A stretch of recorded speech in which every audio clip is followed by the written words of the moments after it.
Olá, irmãos, a paz do Senhor a todos. Que bom estarmos aqui mais uma vez para estudarmos um pouco mais da palavra do Senhor.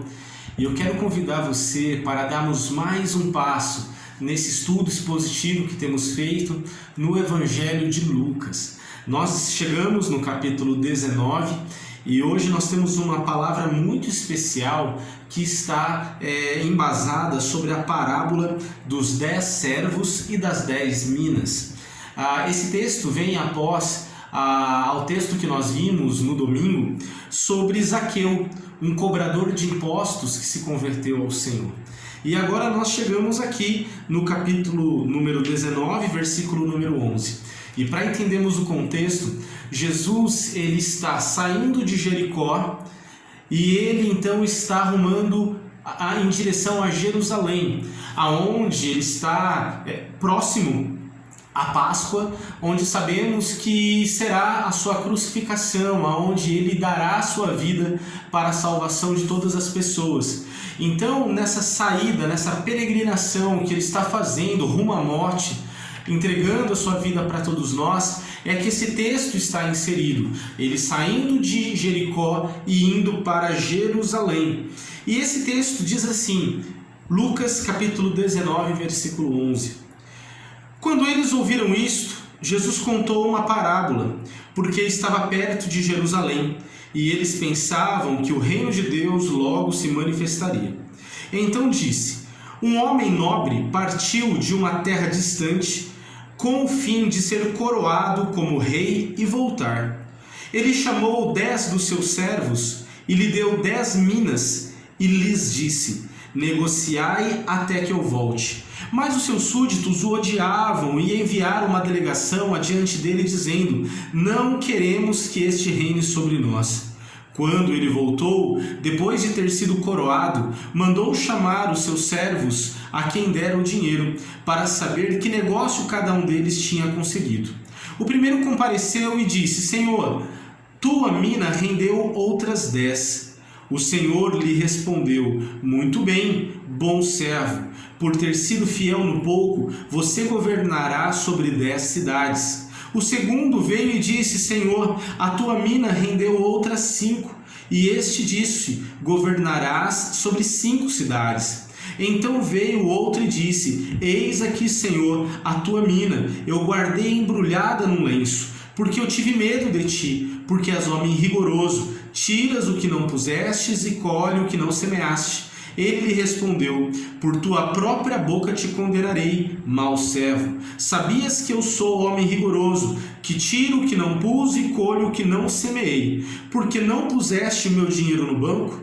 E então em minha volta o receberia com juros. E disse aos que estavam ali: tirai dele a mina e dai-lhe ao que tem 10. Eles disseram: Senhor, ele já tem 10.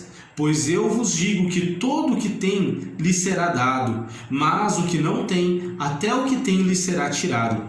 Quando aqueles meus inimigos, aqueles que não quiseram que eu reinasse sobre ele, trazei-os aqui e executai-o à minha frente. Esse é um texto muito interessante, porque de acordo com o contexto que ele foi escrito, o Senhor Jesus ele estava indo para a crucificação. Ele estava com os seus discípulos nessa peregrinação e ele estava preparando os seus discípulos para o que viria depois. Então esse texto tem que ser entendido nessa lógica, aonde ele está querendo ensinar os seus discípulos que ele iria para uma cruz, que ele morreria, mas que em breve ele retornaria. E nesse retorno ele recompensaria estes que fossem fiéis a ele. Então é nesse contexto que ele escreve essa parábola, dizendo que havia um homem nobre. E esse homem nobre, ele teria que fazer uma viagem para ser coroado como rei de todas as coisas. E então ele retornaria. E essa história diz que esse nobre dá um dinheiro, dá uma mina que representava 100 dracmas, que eram como 100 denários romanos. Um denário era um dia de serviço de um trabalhador normal de Roma naquela época, então era um valor considerável, aonde eles deveriam trabalhar e articular com aquele dinheiro até o retorno desse senhor. E acontece que esse rei, ele vai, é coroado e ele volta. E ele chama estes servos que ele confiou aquele dinheiro, esse recurso, para uma prestação de contas. E então chega o primeiro e fala: e aí, o que você fez? E aí então ele fala: não, eu dobrei. O segundo, ele também fez um ótimo rendimento. Mas o terceiro, exemplificando, tirando ali por amostra entre os 10, ele não rendeu nada. Ele apenas guardou aquilo que foi confiado a ele.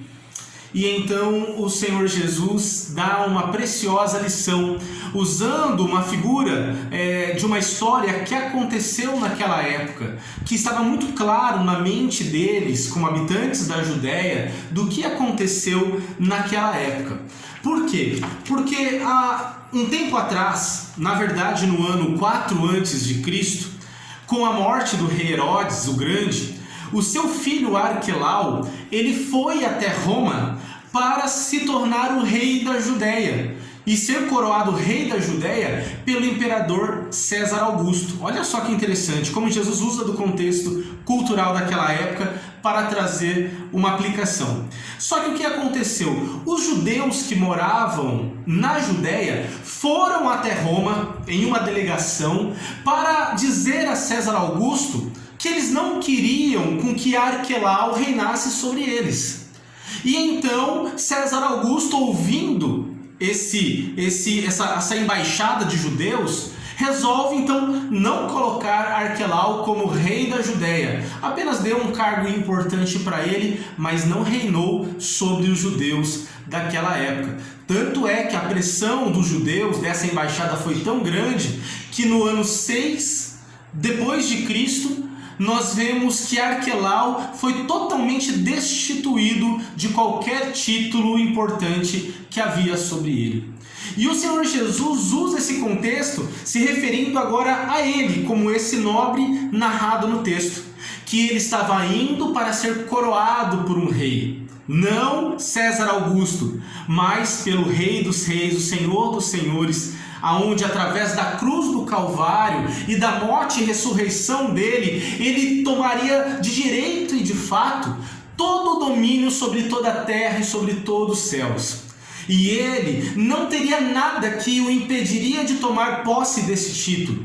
Não seriam os judeus que não estariam dispostos a que ele reinasse, que iriam impedir ele de tomar posse desse título, porque ele sim seria coroado o rei. E este rei, o nosso rei Jesus, esse que foi para uma coroação na cruz do Calvário e que voltaria depois, iria recompensar aqueles que foram fiéis a ele. E esse texto, irmãos, dá uma importantíssima lição para todos nós. A primeira lição é: ele seria coroado rei de direito e de fato sobre tudo e sobre todos. Esse Jesus que foi para uma cruz, ele venceu, e não é a oposição dos homens, e não é a força do diabo ou das trevas que o impediria de ser rei e de governar sobre tudo e sobre todos. Ele reina, ele está sentado num trono de glória, ele venceu. A segunda lição que nós tiramos desse texto é que nesse processo de coroação e retorno desse rei coroado, ele incumbiu os seus servos de trabalhar a seu favor, de fazer com que eles representassem e articulassem com os recursos desse reino a multiplicação que beneficiaria o propósito desse rei. Ou seja, o Senhor Jesus, ele confiou aos seus discípulos a missão de multiplicar, a missão de prosperar, de fazer progredir aquilo que ele confiou nas nossas mãos. Se você é um servo do Senhor Jesus, ele confiou a você a missão de honrar o nome dele. Se você é um servo, uma serva do Senhor, um filho, uma filha de Deus, até que ele volte, ele confiou em nossas mãos, irmãos, a oportunidade de glorificar o nome dele. É responsabilidade nossa multiplicar tudo aquilo que ele nos deu para fazer com que o nome dele seja engrandecido. Ou seja, o tempo que nós temos aqui, temos que fazer com que o nome dele seja glorificado. Os dons e os talentos, a nossa vida, seja os nossos relacionamentos, seja os frutos oriundos do nosso trabalho, do nosso ministério, ou seja, toda a missão, todo o propósito que um dia Ele confiou para nós, um dia Ele virá para que prestemos conta de tudo aquilo que fizemos com isso que Ele confiou nas nossas mãos. Nós, nessa vida, não somos donos de nada, nós somos apenas mordomos, nós somos apenas administradores de algo que Ele confiou a nós, seja os nossos filhos, seja a nossa família, seja os anos de vida que temos. Tudo pertence ao Senhor, tudo pertence a Ele, e chegará um dia que Ele vai falar para nós: aqui eu estou, eu quero que você apresente um relatório para mim, do que você fez nesse tempo que eu estava ausente, nesse tempo que eu fui, e que eu estive longe, mas que agora eu retorno. Eu quero que você preste contas para mim, sobre o que você fez com aquilo que eu te dei. Como o Senhor Jesus relatou aqui, os resultados serão diversos. Muitos honrarão o seu Senhor com aquilo que fizeram, multiplicando aquilo que foi confiado a eles. Outros vão também trazer resultados diversos, não na mesma proporção, mas cada um em uma quantidade diferente. Mas o texto fala também que entre os servos fiéis também estarão os servos infiéis, que mesmo que se denominavam servos, discípulos, não honraram o seu Senhor como deveriam. Embrulharam os seus talentos, enterraram esse tesouro que o Senhor confiou em suas mãos. E o Senhor Jesus trará um sério juízo sobre esses que não deveriam fazer o que fizeram.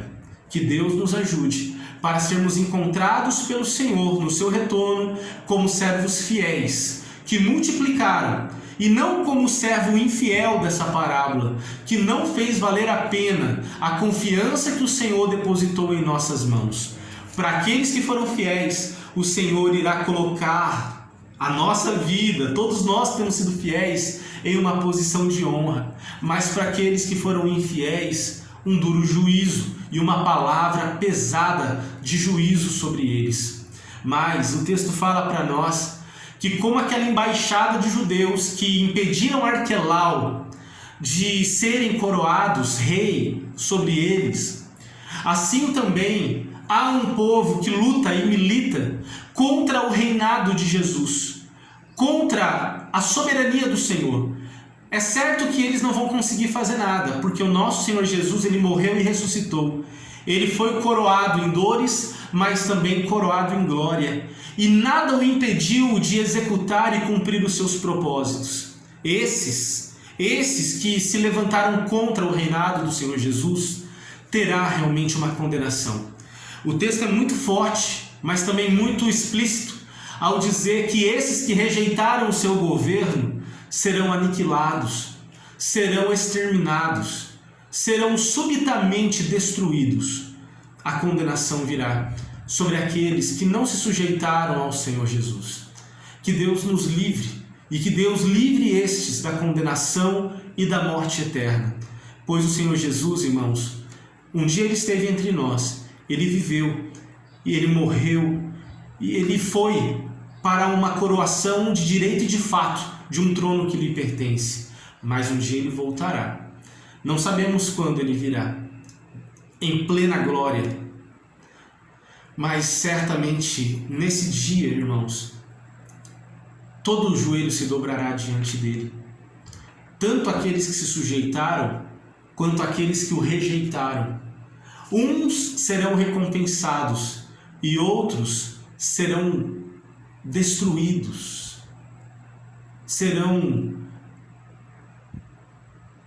Receberão uma consequência muito ruim dos seus péssimos atos, de não o reconhecerem como o Senhor de suas vidas. Que Deus guarde-os, que Deus nos guarde, e que até que Jesus volte, irmãos, sejamos fiéis naquilo que Ele confiou. Que até que Ele volte, seja fiel ao Senhor Jesus, fique firme, trabalhe para o Senhor, faça todo o seu melhor, faça tudo aquilo que você puder para que o nome do Senhor Jesus seja glorificado. Jesus, Ele está indo para a cruz, Ele está indo para Jerusalém, mas um dia Ele virá para nos buscar, Ele virá para levar consigo os seus súditos fiéis. Que você seja esse e que o nome do Senhor seja glorificado através da vida dele. Olhe para a tua vida, reflita sobre o que você tem feito com aquilo que Ele confiou nas suas mãos e que o fruto seja uma demonstração da nossa fidelidade e da nossa permanência na missão que Ele nos confiou. Que Deus nos abençoe, que Ele te abençoe e que Ele te fortaleça a cada dia mais. Domingo agora, irmãos, nós vamos refletir sobre a passagem que vem após essa, que é a entrada triunfal de Jesus em Jerusalém. Que mensagem linda, porque isso um dia acontecerá. Jesus virá em plena glória e virá como um majestoso Senhor na nossa vida. Não como às vezes a gente imagina, mas certamente que Ele virá com toda a sua simplicidade e glória para mostrar que o reino dele já está entre nós. Que Deus nos abençoe, que Deus te guarde e que a paz do nosso Deus seja sobre você e que o Senhor te faça multiplicar, te faça prosperar em tudo aquilo que você fizer. Que Deus te abençoe hoje e para sempre. Um grande abraço. Domingo nos vemos às 7 horas aqui na igreja, ou se você não puder, acompanhe através da internet com a gente. Um grande abraço, fiquem na paz do Senhor. Deus abençoe, irmãos.